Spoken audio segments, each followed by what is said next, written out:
안녕하세요. 홈빌딩입니다.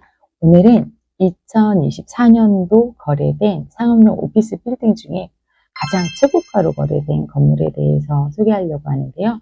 지금 같은 고금리 시대에 8천억 원 가까이 되는 건물이 매각되다 보니까 이슈가 되는 것 같아요. 총 상업용 빌딩 거래 대금을 전년과 비교했을 때는요. 2023년도하고 비교했을 때는 약 20% 정도 감소했고, 매매가 가장 활발했던, 그리고 건물 가치가 가장 높게 평가됐던 2022년도하고 비교하면 약 56% 정도가 감소했다고 합니다. 부동산 경기가 어느 정도인지 약간 실감이 가기도 합니다.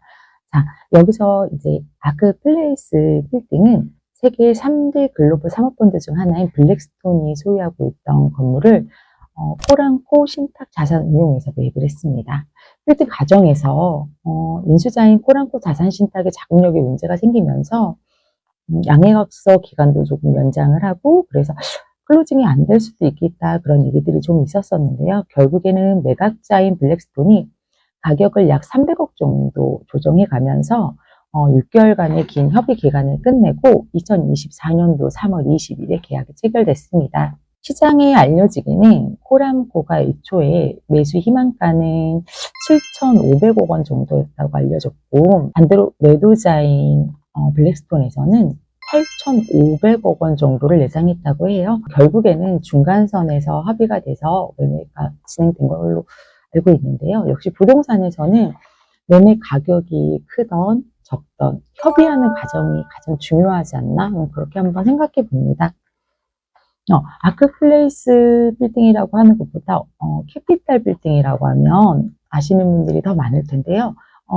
역삼역의 캐피탈 타워라고 하면 스타타워 옆에 있는 건물이라 캐피탈 타워가 아크플레이스 빌딩인가 생각하시는 분들도 계실 텐데요. 2016년도에 캐피탈 빌딩이 매각이 되면서 인수자가 리모델링한 후에 건물명을 아크플레이스 빌딩으로 변경한 사례입니다. 간단히 건물 소개하자면요. 역삼동 736의 1번지고요. 지하철 2호선 역삼역 3번 출구, 다들 아시는 스타타워 옆 건물로 대지 1262평, 연면적 18,974평, 지하 6층, 지상 26층의 규모의 상업지 건물이에요. 최종 거래 가액은 7,917억, 제곱미터당 가격은 4,170만 원입니다. 근데 여기서 평당 기준은 대지 평당 기준이 아닌 연면적 기준이고요. 대지 평당 가격은 약 6억 2천만 원 정도라고 생각하시면 될 것 같아요. 이 금액은 가수비가 일전에 강남역에 매입한 강남역 빌딩과 평당 가격이 거의 비슷한 수준이라고 보시면 됩니다. 그런데 물론 수익이나 투자 가치 면에서는 솔직히 하늘과 땅 차이가 아닐까, 그런 생각도 듭니다. 이런 상업지 오피스 대형 건물을 매각할 때는 보통 평당가를 얘기할 때 우리가 일반적으로 얘기하는 대지 평당가가 아닌 연면적 기준으로 가격을 얘기하는데요. 그 이유는 매입에서 가장 중요한 요소가 임대 수익이기 때문에 그렇습니다. 임대 수익과 비례하는 건물 면적의 크기로 매가를 정한다, 이렇게 생각하시면 편할 것 같아요.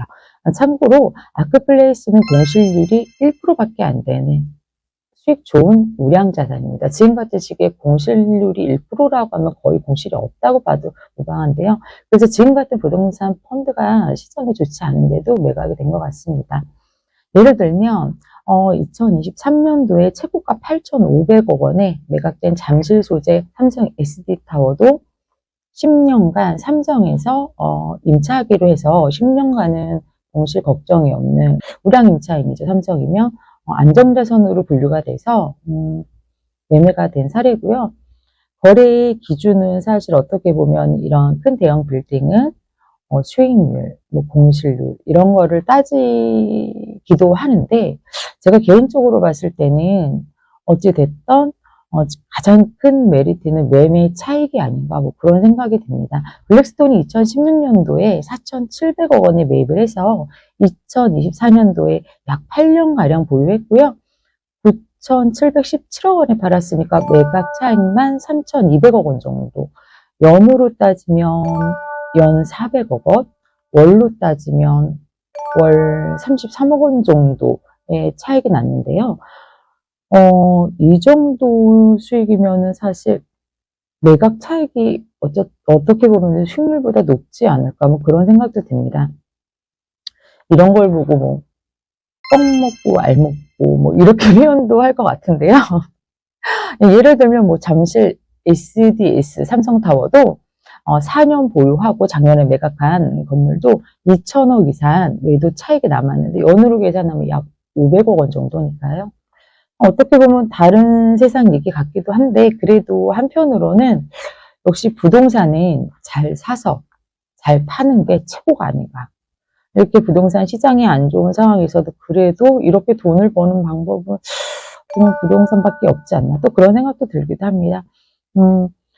이번에 인수한 인수자 포람코 자산 신탁이 약 몇 년간 보유하다 다시 재매각을 할지 모르겠지만 그때는 이제 조 단위가 되지 않을까 뭐 그런 생각도 드는데요. 그때가 된다면 제가 다시 업로드해서 소개시켜 드리도록 하겠습니다. 그러면 오늘은 여기까지 하고 홈빌딩이었습니다. 안녕.